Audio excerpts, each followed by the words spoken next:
The Recovery and Resilience Facility, or the so-called RRF, has been drawing heightened attention lately as two deadlines are looming: August 2026 for reform milestones and December 2026 to secure all disbursements. The stakes are pretty high. Countries failing to fulfill the EU's reform milestones risk losing entitled funds. Of the 108 billion euros of total allocated funds, Central Europe still has 44.5 billion euros awaiting disbursement for the rest of 2026.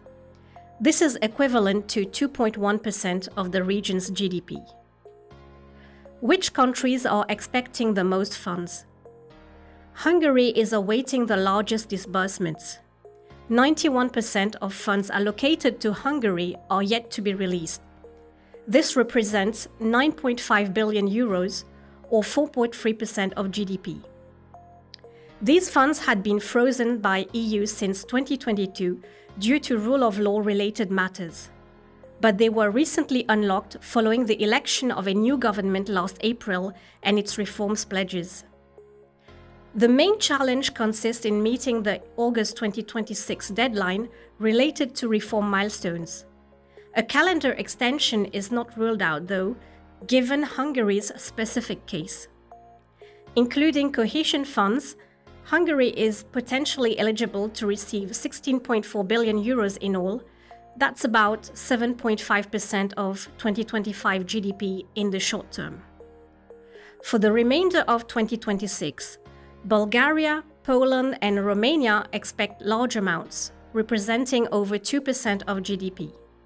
Meanwhile, Czech Republic and Slovakia have already absorbed most of their allocated funds. Which countries may benefit most in terms of growth in 2026?